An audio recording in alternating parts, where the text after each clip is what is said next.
We have breaking news. President Biden is giving remarks about Hurricane Milton. Let's listen. Rain. It's looking like the storm of the century. I'm here with leaders of my administration who are in the front lines preparing for this storm and will brief me in our latest efforts. To save lives and livelihoods, I want to emphasize a few things. First, many communities in Hurricane Milton's path do not have a moment to catch their breath between Helene and Milton. Two historic storms in 2 weeks. I want to thank everyone who has followed local guidance to evacuate ahead of landfall. I know it's really tough leaving behind your home, your belongings, everything you own. But I urge everyone in Hurricane Milton's path to follow all safety instructions as we head to the next 24 hours. It's literally a matter of life and death. Second, for the last week, my team has done everything possible to prepare for this storm. I immediately approved emergency declarations in Florida and the Seminole Tribe in Florida. I also surged search and rescue teams, water, food, power generators, ambulances to the region. In my direction, Administrator Criswell will be in the State Emergency Operations Center in Florida tonight. And Kamala and I are going to keep pressure on the companies so prices stay stable on gasoline, flights, and goods people need. Finally, we're teaming up with state and local officials to support impacted communities. I spoke with the Florida Governor DeSantis, with Mayor Tampa Castor, the Tampa Mayor, the Clearwater Mayor, Rector, and the Pinellas County Chairwoman, Peters. I offer them everything we need, everything we have, everything they need. And I made it clear to them they should reach out if there's anything more they need. I gave them my personal phone number here at the White House to contact me directly if that's necessary. Let me close with this. I want to thank the governors of all the affected areas over the last couple weeks. Florida, North Carolina, South Carolina, Georgia, Tennessee, Virginia. You know, we've been in constant contact, and they've been very thankful and appreciative of the help the federal government is providing. And I'm appreciative of all they're doing as well. And I've told them to contact me with anything else they need. We have made available an unprecedented number of assets to deal with this crisis. We're going to continue to do so until the job is done. But now I want to be clear about something. Over the last few weeks, there's been a reckless, irresponsible, and relentless promotion of disinformation and outright lies that are disturbing people. It's undermining confidence in the incredible rescue and recovery work that has already been taken and will continue to be taken. And it's harmful to those who need help the most. There's simply no place for this to happen. Former President Trump has led the onslaught of lies. Assertions have been made that property is being confiscated. That's simply not true. They're saying people impacted by these storms will receive $750 in cash and no more. That's simply not true. They're saying the money is needed for this crisis is being diverted to migrants. What a ridiculous thing to say. It's not true. Now the claims are getting even more bizarre. Congresswoman Marjorie Taylor Greene, a congresswoman from Georgia, is now saying the federal government is literally controlling the weather. We're controlling the weather. It's beyond ridiculous. It's got to stop. In moments like this, there are no red or blue states. There's one United States of America, where neighbors are helping neighbors. Volunteers and first responders are risking everything, including their own lives, to help their fellow Americans. State, local, and federal officials are standing side by side. Let me repeat, no one should make the American people question whether their governments will make sure that this disaster, when it strikes, they'll be there. We will, all of us. I'm going to turn it over to Vice President Harris, if that's okay with all of you. Thank you. Madam Vice President. Thank you, Mr. President. And Liz, thank you for the work that you have been doing. As the president said, we've been working around the clock to prepare for Hurricane Milton and to ensure that people are safe, including ensuring federal, state, and local resources are being coordinated in a smart and efficient and effective way. We have also been in constant contact with the leaders in Florida to make sure that we are cutting any red tape that might get in the way of getting relief to folks, to make sure also that communities receive the resources and the support that they need as quickly as possible. Already, we have sent more than 1,000 federal personnel to be on the ground in Florida to assist with what needs to happen in the state to prepare for this hurricane, and we will continue to scale up those efforts. To the people of Florida, and in particular, the people of the Tampa region, we urge you to take this storm seriously. As has been said before, this is a storm that is expected to be of historic proportion. And many of you, I know, are tough, and you've ridden out these hurricanes before. This one's going to be different. And so we ask you that by every measure, understand it's going to be more dangerous, more deadly, and more catastrophic. So please listen to your local officials. They know what they're talking about. They know what they're doing. And if you are told to evacuate, please evacuate immediately. Do not wait until it is too late. And in the hours and days ahead, President Biden and I and our administration will continue to do everything we can to protect the people who have been in the path of this storm. And once the storm has passed, we will be there to help folks recover and rebuild, as we continue to do for those communities in Florida, Georgia, North and South Carolina, and across the Southeast who have been devastated by Hurricane Helene. Finally, as the president mentioned, to any company that or individual that might use this crisis to exploit people who are desperate for help through illegal fraud or price gouging, whether it be at the gas pump, the airport, or the hotel counter, know that we are monitoring these behaviors and the situation on the ground very closely, and anyone taking advantage of consumers will be held accountable. The bottom line is this hurricane poses an extreme danger, and we urge everyone in Florida to take extreme caution. And we are with you, and we will get through this together. And with that, I will hand it over to Homeland Security Advisor Liz Sherwood-Randall. Thank you, Madam Vice President. Mr. President, Madam Vice President, you will now receive a briefing on the latest forecast for Hurricane Milton and actions that we have taken to prepare for it and be ready to respond to it. You'll hear from Administrator of FEMA, Deanne Criswell, the Director of the National Hurricane Center, Mike Brennan, the Director of the National Weather Service, Ken Graham, Secretary of Homeland Security, Ali Mayorkas, and the Commandant of the Coast Guard, Admiral Linda Fagan. We'll begin the briefing with Administrator Criswell. Over to you, Deanne. Thank you, Liz. Mr. President, Madam Vice President, I just want to assure you we are taking this storm very seriously. As you will hear from Dr. Brennan shortly, Milton is currently a Category 4 storm and will remain a hurricane as it crosses over Florida. At your direction, Mr. President, I will be traveling down to Tallahassee tonight to embed at the state EOC to meet with my team as well as our state partners.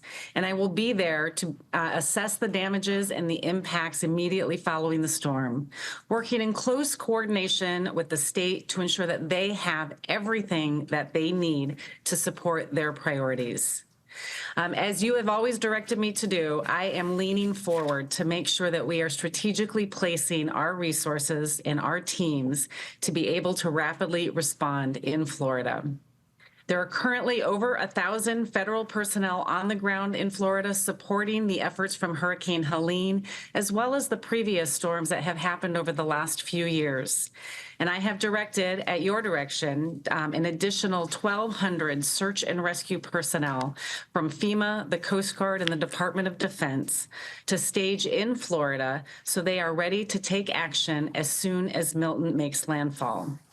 This also includes 30 high water vehicles, helicopters, as well as boats to be able to go in and support the counties and the states as needed. I've also moved over 500 ambulances to help assist with the response, 6 incident management assistance teams, one specifically into Tampa and others throughout the region, multiple power assessment teams, and dozens of medical facility assessment teams so they can go in and check on the health and medical facilities as soon as the storm passes. And Mr. President and Madam Vice President, I have also moved millions of meals and liters of water into Florida to be able to support any of those immediate needs. I really appreciate, Mr. President and Madam Vice President, your continuous effort to help lift up the warnings and the guidance that you just gave about what people need to do in the path of Hurricane Milton. This is an extremely dangerous storm, and we need all of the residents that are in the path of the storm to listen to their local officials. They will tell you if there's still time to evacuate or what you need to do if you are still where you're at. They will give you the right information about what you need to do to protect yourself where you are at right now. Sometimes just traveling a few miles inland can mean the difference between life and death, and nobody has to lose their life as a result of this storm. So in short, Mr. President and Madam Vice President, I assure you we are taking this storm extremely seriously. We are focused, and we are ready to support the people of Florida. Dan, you're doing a hell of a job. You always have. We've been through a lot of this together, all three of us, including the Vice President. And I have one question right now, though. What are you most worried about today and into tomorrow? And what messaging can we do to help people in the hours before it makes landfall? Mr. President, the biggest concern is making sure people have gotten out of harm's way. Over the next 24 hours, we are going to see significant winds. We are going to see storm surge. We are going to see flooding from the rain. People need to be able to take this storm seriously. They need to move, if they still have time to move, out of harm's way. And we are prepared to support Florida with additional search and rescue assets to help save lives. That's our immediate concern, Mr. President, is saving lives over the next 24 hours. Have you ever seen a storm like this one since you've been in charge? I think this is going to be one of the biggest ones that we have seen after it makes landfall. I mean, we saw a lot of impact from Hurricane Ian, but this one is different. This one just looks different, and I think we're going to have a lot of impacts and people that are going to need our help, sir. Well, thank you very much. Administrator Criswell? Yes, ma'am. Are we concerned about any misinformation or disinformation regarding evacuations that we need to clear up at this point? There's been a lot of misinformation out there, Madam Vice President, that's for sure. But I have not heard anything specific to the evacuations. I think that the local officials, the state officials have been very strong in getting that message out there and getting people to move out of harm's way. I was in Florida on Monday and met with the mayor of Tampa as well as the mayor of St. Petersburg, and we saw people evacuating. And so they are listening to their local officials, and that was encouraging. That's great. Thank you.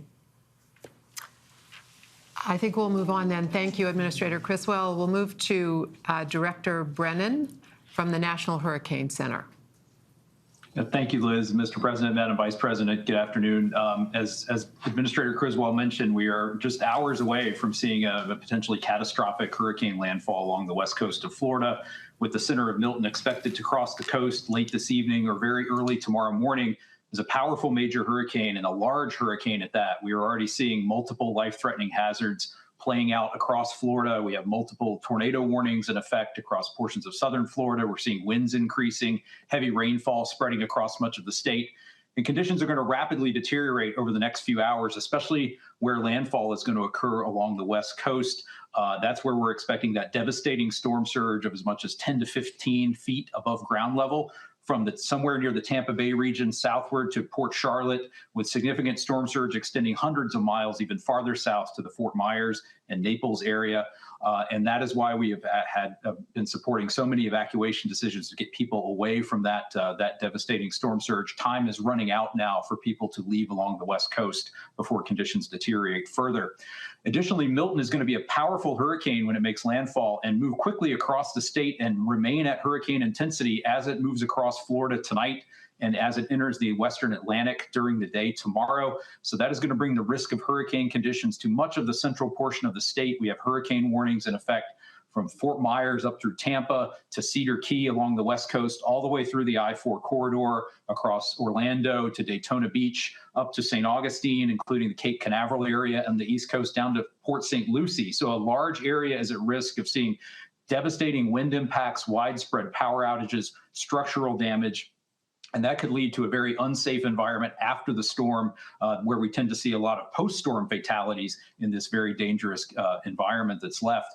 Additionally, we're expecting very heavy rainfall, 6 to 12 inches, amounts as high as 18 inches across the heavily populated I-4 corridor from Tampa to Orlando to Daytona Beach, which could lead to widespread catastrophic and life-threatening flash flooding and urban flooding tonight and into Thursday in that area. And that's an area where we lost about 16 people in Hurricane Ian to that same type of flooding. So there's a tremendous risk to both life and property there. I do want to thank the administrator and FEMA and her for her team's support and our coordination on that. And I finally want to thank the NOAA and Air Force Reserve hurricane hunters who've been flying into Milton for days now, providing us just tremendously valuable direct data that has really helped inform our life-saving forecast and warnings. So thank you, Mr. President, Madam Vice President. Mike, I know you're tired of hearing from me. I've been talking to you so much lately, but I appreciate your constant input you've given me and let me know what's going on. What more can you tell us about how the location of this storm is going to affect the storm surge in Florida? I mean, because that's pretty consequential, right? The surge. I mean, that's what you're focusing on? Yes, Mr. President, just a shift of a few miles in the landfall location will make a big difference in what area sees that very worst storm surge. So a track of the center to the north of Tampa Bay would push the highest storm surge into Tampa Bay itself. A track 5 or 10 or 20 miles south would push that higher storm surge, say, down to the Sarasota, Port Charlotte area. Even as close as we are to landfall, it's not really possible to tell exactly where that worst surge will occur. It's one wobble away from shifting 10 or 20 miles. So that's why we've conveyed that risk across such a large area to help support the evacuation of much of that west central coast of Florida. But Tampa Bay is particularly vulnerable, correct?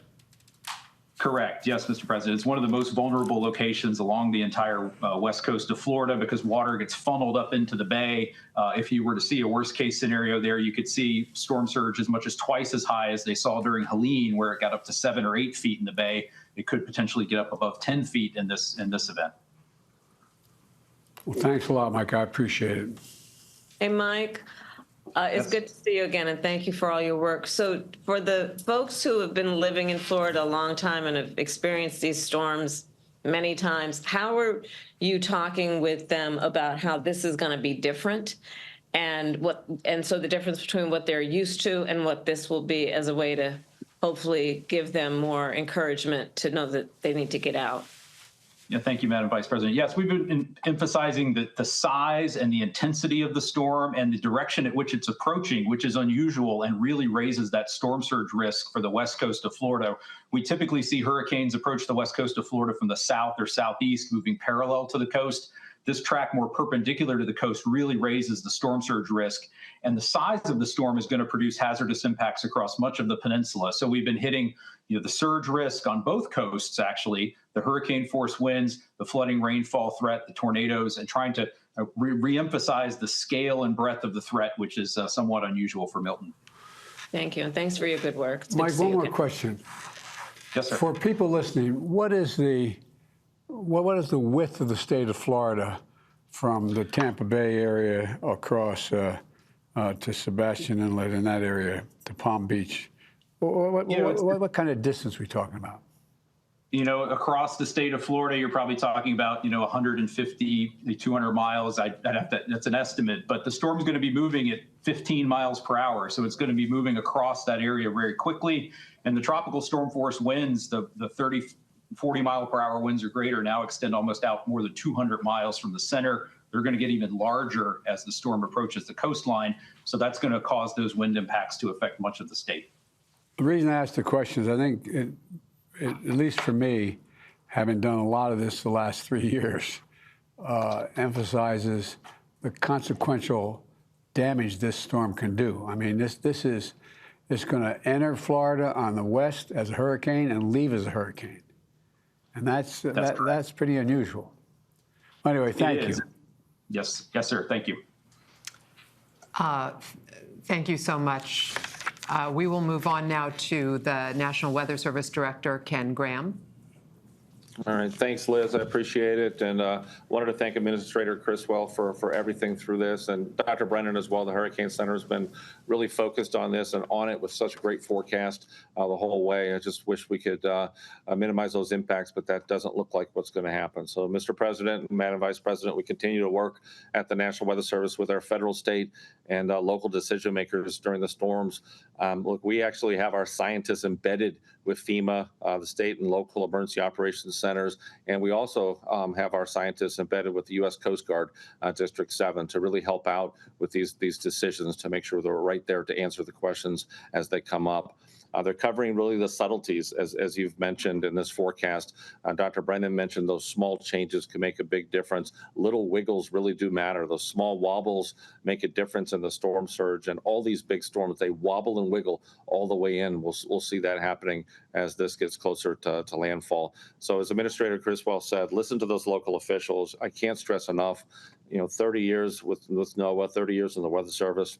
This is a particularly dangerous track. People really need to be getting into their safe locations as the impacts start deteriorating really quickly over the next few hours.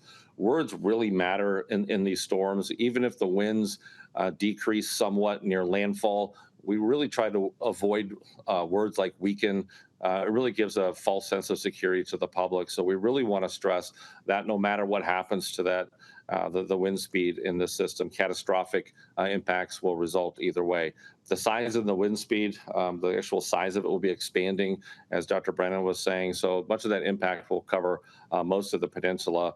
And Mr. President, like you said, Milton, think about it. I just goes over my mind over and over. Milton will enter as a hurricane and exit as a hurricane. So you'll see damage from the landfall point on the west coast, and you'll see damage on the east coast as well. So it's really important to focus on those impacts.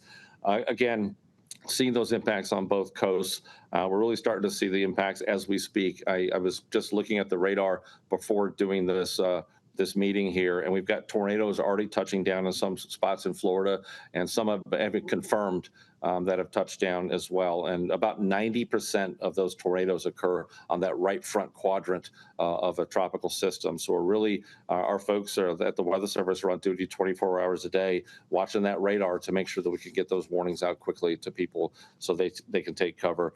And as Dr. Brennan said, think about it, Mike, right, 140 miles wide. Now we're 200, and we expect it to be greater than 240 miles away from the center with these winds. So that's a huge area that we can see some of that damage. Very concerned about the storm surge, and I wanted to double down on something. It's not just Tampa Bay with that 8 to 12 foot forecast, or 10 to 15 down to Boca Grande. I mean, you could see 5 to 8 feet of storm surge all the way down to Chokoloskee. Think about Fort Myers, Naples, well away from that center. We just got to really keep reminding people they're not safe, even though you're not, not near the center of the storm. So we'll continue to really message that as we can. The other part of this, flooding could last a while. So unlike other areas with elevation, there's not much elevation in Florida. So some of these rivers are going to be slow to drain. Some of these rivers could stay up for about a week after the storm, and the storm surge will act as a blocker to drain some of that rain from the inland area. So that could really be add some challenges to some communities with the flooding and recovery efforts, as some of the roads will be pretty impassable. So, I was looking at this, Mr. President, Madam Vice President. Yesterday I said the clock was ticking. Today I'm saying the alarm bell's going off. People really need to start getting into their safe place. As always, the Weather Service remains on duty 24/7 to make sure the decision makers have all the information they need and the updates to this storm. Ken, I'd like to focus on one thing you said. I don't think most people would think it, but the idea that sometimes it takes days for rivers to crest after a major storm like this. Are there any particular areas of concern that that related to this type of flooding? And how long do you think the flooding conditions could last? In other words, I think people think once the winds are died down and have gotten through that, okay, we're all set. But these rivers flooding are consequential, and it takes time, right? It takes time. That storm surge pushes up every nook and cranny of Florida. So it goes up bays, goes up rivers, it fills in all these areas. And then you add that incredible amount of rainfall, and that rain can't drain because the storm surge has it blocked. So just really looking at some of the areas in Hillsborough River, Alafaya River, the Peace River, some of these type of traditional places that could flood. We really got to watch those areas and those communities. So it takes quite a while for that water to drain. Thank you very much. Hey, Ken, I have a question for you. You mentioned words matter, and I know there's a lot of media following this briefing. So there have been, we've gone from a Cat 5 to a Cat 4, and the language that a lot of folks have been using is downgrade. But it sounds like you're cautioning us that that may communicate a sense that the danger is lessened when in fact it's not. Can you talk a little bit about that? Because I know a lot of folks are watching right now and would love to have your feedback on how we should be talking about this. Yeah, we need everybody that communicates to the public to be on the same page with the words, because I've 30 years of doing this. I've seen this so many times. People will think, oh, it was a Cat 5, now it's a Cat 3. That's not a reason to relax. It's not weakened. That's not diminished. That means that we've expanded the wind field. The impacts don't change associated with that. And I've seen this in Hurricane Florence and other historic hurricanes. So we have to be mindful of the words that we use and focus on those impacts. Those impacts haven't changed no matter what the wind speed does over the next 24 hours. Thank you. That's very helpful. Thank you. Thank you, Director Graham. We'll go now to Secretary Mayorkas, the Secretary of Homeland Security. Ali, over to you. Thank you very much, Liz. Mr. President, Madam Vice President, if I can just pick up on the important phrase, the words matter. I want to thank you for the strength and moral clarity with which you have been speaking to bat down false information that is being spread. That false information is only hurting survivors in need of help, and it is also hurting the first responders who are so bravely risking their lives to deliver that help to the survivors. Mr. President, Madam Vice President, we are executing on your directive to not only rely on FEMA to provide emergency relief, but to draw upon other resources throughout the Department of Homeland Security and throughout the federal government, throughout your administration. I know you will hear from the Commandant of the United States Coast Guard, Linda Fagan. The United States Coast Guard has deployed almost 1,300 personnel to Florida, not just for search and rescue, but also to ensure the safety and security of the port of Tampa, which is a critical lifeline for supplies that are needed by Florida and elsewhere. I want to also say that our U.S. Customs and Border Protection has devoted search and rescue personnel as well as other parts of our department. To give you just a quick snapshot of some of the resources that are devoted from other parts of the administration, the Department of Defense is providing search and rescue, commodity movement, commodity distribution, and security to Florida. We already have 1.5 million meals and 2.8 million liters of water ready to provide to people in need. The U.S. Army Corps of Engineers is providing temporary power, temporary roofing, debris removal support, and engineering expertise. The U.S. Forest Administration is also providing debris removal. This is absolutely critical so that our search and rescue personnel can reach the people in need and provide them with the humanitarian relief upon which they rely.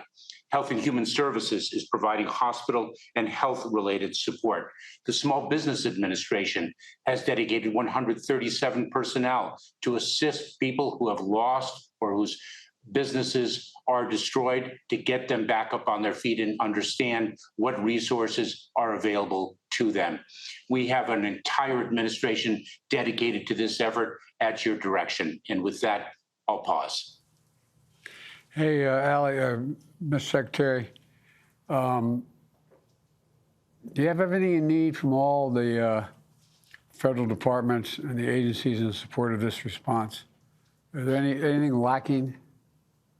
We certainly do have all of the resources. We are well positioned to continue to respond to Hurricane Helene, to respond to Hurricane Milton. Mr. President, we are meeting the moment and meeting the challenges because of the extraordinary people who've spoken before me. Well, I want to thank the governors. They've stepped up.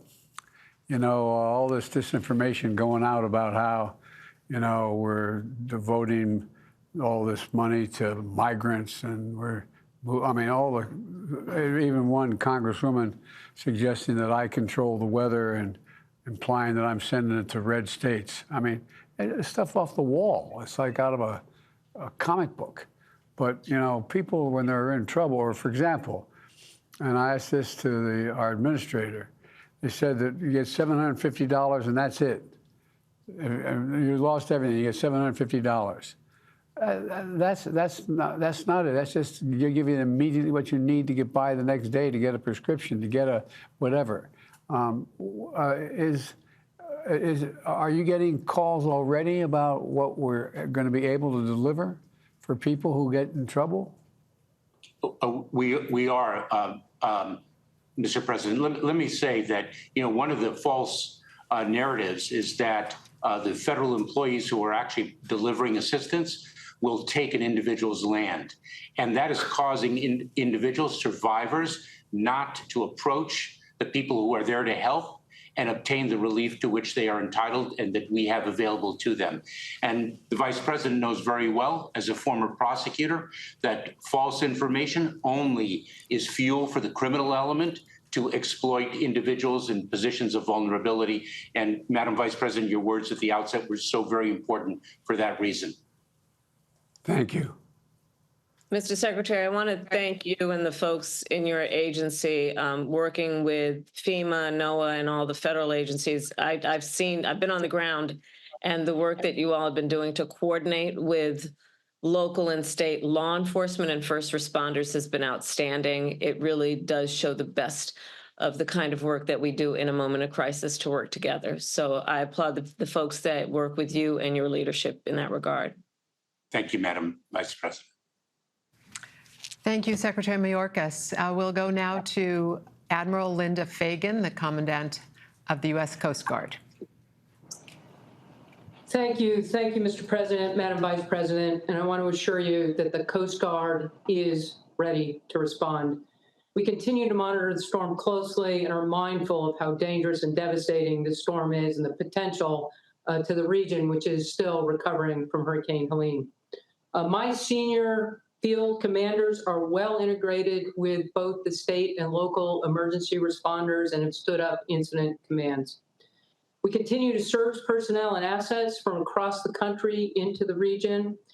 And I want to highlight how we prepare for storms. And so we have people in helicopters and aircraft and boats and cutters that would have been in harm's way for the passage of this storm. And we have sorely moved those people and assets out of harm's way for the storm. They are ready and positioned to begin to move back into the region as soon as it is safe to do so. In addition to the aircraft and ships and boats, it includes shallow water boats, medical teams, pollution response teams, crisis support teams. Our top priority is saving lives and safeguarding the marine transportation system. This also includes responding to any pollution incidents. We will begin to move back into the region as soon as it is safe to do so, with our primary initial focus being life-saving work and reopening the ports to re-enable the flow of commerce. I want to focus just for a minute on the Port of Tampa, which is the largest port in Florida. And depending on the impacts of the storm, there could be some impacts to the port and commerce flow. We will conduct overflights as well as bring ships into the region to ensure that the channel and the harbor is clear and safe for commercial traffic. We will work with the Army Corps of Engineers and others to do those assessments. We'll work to reestablish the aids to navigation constellation and work with the pilotage in the area to ensure that ships are able to move safely in and out of the Port of Tampa. We'll also need to ensure that the port has electricity for handling of cargo and cargo flows. So I share this with you, Mr. President, because we are myopically focused on regaining commerce flows into the Port of Tampa once the assessments are able to be made. It does take a little bit of time, but we will move with all urgency to ensure that Tampa is reopened for commerce and commercial flows. We continue to monitor the storm closely, and a number of our briefers have spoken on the need to heed the evacuation orders. And just like to emphasize that my first responders, and as one of the critical first response agencies pours a hurricane response like that, my first responders have moved out of harm's way and are not in the path of the storm. They are ready for immediate reconstitution into the area, and you will see them moving quickly. But as the storm effects come on, people really need to move into safe positions so that they do not lose their lives. Mr. President, your Coast Guard is ready to respond, and we are well positioned for that. Thank you, sir. Admiral, one of the things that I don't know whether people have not been through any kind of hurricane in the past may not understand is that when the rainfall and the flood surge are significant, but these elevated water levels are likely to be accompanied by large and destructive waves. It's not just the water rising, there's significant waves. And what do you anticipate, if anyone else wants to respond, what do we anticipate in terms of the wave damage that's done? Not just the water rising, but these waves, large waves coming in.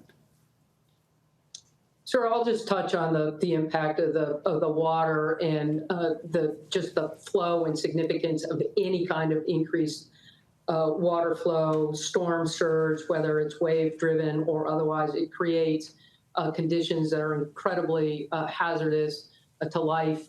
People can't swim or save themselves, which again just emphasizes why it's so critical that people evacuate and get themselves out of harm's way. And that allows them for the assessment with regard to any property or property impacts. I know search and rescue is obviously the #1 priority immediately after the storm, but we know that the Port of Tampa is critical for the state and the state's economy and the region as well. What can you and the Army Corps of Engineers do to get the port quickly reopened once this storm passes through? Thank you, Mr. President. We're already in conversations with the Army Corps of Engineers aligned on the need to begin those assessments as quickly as possible to determine whether there were any impacts from the storm or not and regain and reopen the Port of Tampa. The Port of Everglades is also a critical port on the east coast of Florida. The Port of Everglades remains open for fuel tankers to ensure that commerce continues to flow into the state from other ports that are not in the direct impact of the storm. But, sir, I assure you, we in the Corps of Engineers are already in conversation with regard to what it will take to reconstitute the Port of Tampa, and we will lean into that work as quickly as possible. Thank you, Admiral. Appreciate it. Commandant, I echo the President's words. Thank you for what you and the men and women of the Coast Guard have been doing in response to Hurricane Helene and now this. And your emphasis on the importance of the port in Tampa is critically important to recovery. So thank you for all the work that you are doing. I know that resources are spread thin in terms of your folks being on the ground in every area right now. And you're doing an extraordinary job. So thank you for that. Thank you, Madam Vice President.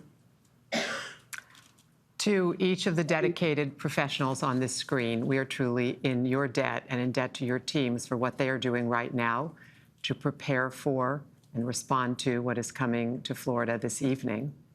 With that, we will conclude the public part of this briefing. And if you'll just stay on the screen for a few minutes, we can I say one closing have further thing? conversation. Of course, Mr. President. Pass on to your folks how much we respect and understand. A lot of these folks are risking their lives. Yes. Risking their lives to help other people.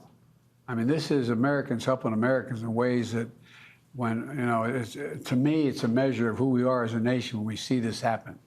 And it constantly happens. Americans stepping up to help other Americans and risking their lives. So thank all these first responders. It really matters. Really, from the bottom of our heart, thank you, thank you, thank you.